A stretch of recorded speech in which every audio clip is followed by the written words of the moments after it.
Alright, here we are again. This is Vigilante. This is another quick romp through fighting people. A little bit less quick than Cuneo, but a little bit safer too. This game is a 2D brawler instead of having 3 belt scrolling mechanics. It does have some ways you can die real fast if you really screw up, but there's a lot of stuff you can do that's a lot safer. And the time limit isn't just cruel.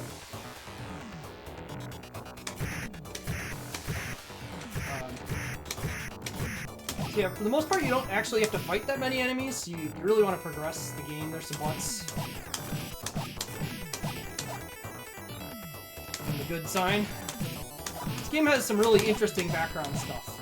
In the PP room, rental room, just lots of stuff. And the O-Big. Here's the first boss. This boss has a bug on him where you knock him down and then do that, and he just kind of dies? It's very strange, but for some reason in that particular condition, he does not have any invincibility frames anymore.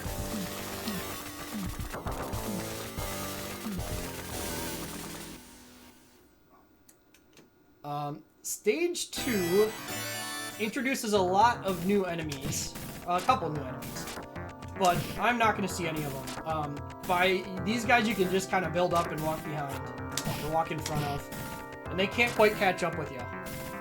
So, we're just going to take a nice walk with our buddies towards the boss. And here's the boss, or actually the boss is. These guys are kind of a menace if you try and fight them fairly, but they kind of fall for this trick of standing here.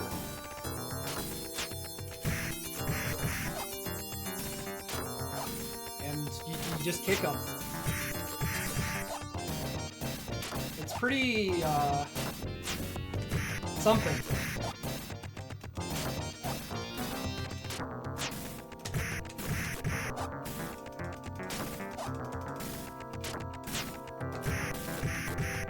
Yeah, these two guys. They're pretty big. They're big guys. Yeah, sometimes they just like stand here and are invincible for a while. Oh, wait. That's unusual. There we go. Let's just fix that. I did lose my weapon there, which is a little annoying. But yeah, this is why I don't try and fight these guys, is because they're invincible for a lot of the fight. And that's actually a trend that all of the bosses have. If you don't fight them the way that like you kind of need to, they're just invincible a lot of the time. So there's no like out-strategizing them in normal ways. You just kind of have to play by their rules and do what they want you to do.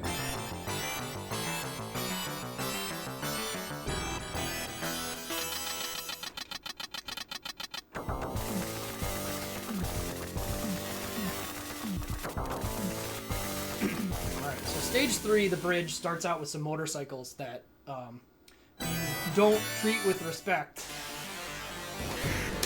Will absolutely show you the business.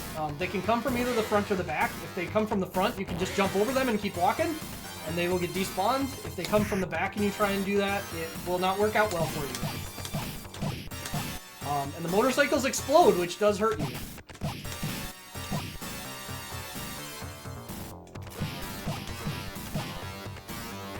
Another stage where we just kind of are blowing past the boss. This boss, you can mostly just kick in the throat. And while he will block sometimes, he won't attack you if you keep trying to kick him in the throat. There's another loop you can do, but I'm not going to do it right now. It's also worth noting that the weapons are not worth using on the bosses because, for whatever reason, they decided that bosses should take half damage from weapons. So, you just kind of kick them.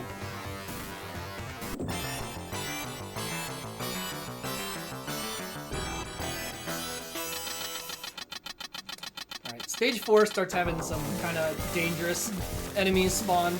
The knife guys, if you get ambushed by them, do in fact kill you quite quickly. Not quite as quickly as Renegade, but they do, the stabbing is not good.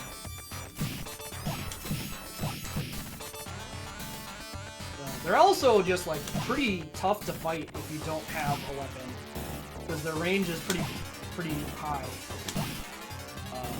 You kind of have to. That's not right. You kind of have to keep track of them. Anyway, here's an example of how little damage the weapons do to bosses. This guy would be taking double damage from each of these hits. So this is the other loop you can do. It's this low kick loop.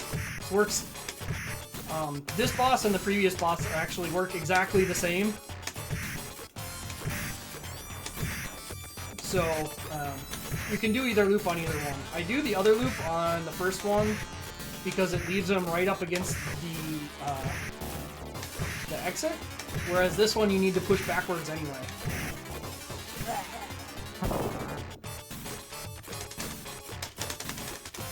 And then there's a bug where the stage won't end if you're not at a neutral state. So you can move around some, and then weird stuff happens.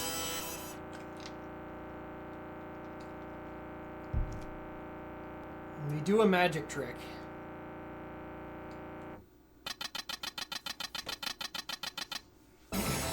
Stage 5 is apparently our turf, which is on top of this building.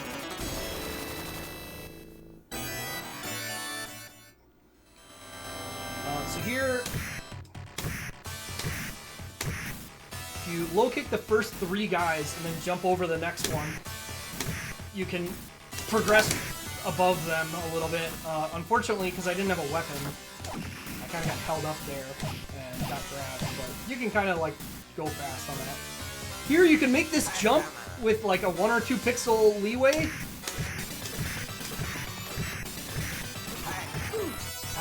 But it's risky because if you do, then sometimes that happens. I had no recourse to that because I was too close to the edge.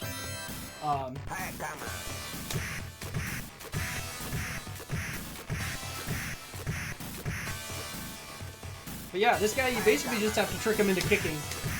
He's invincible essentially at all other times.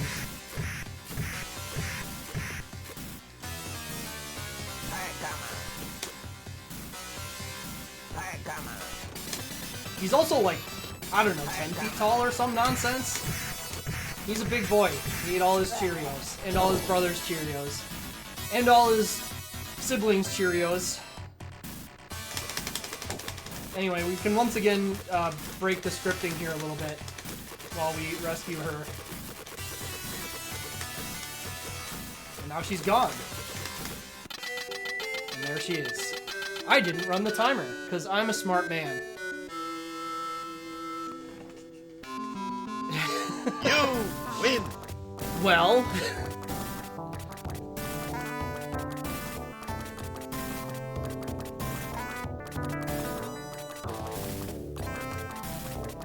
Such it is.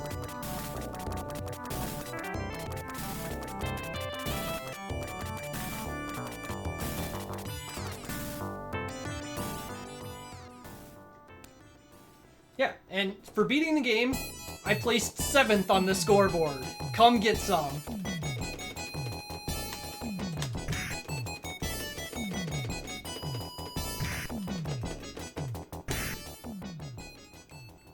Point pressing this game is awful for multiple reasons. One of which is you can't use the weapons because punching builds more points.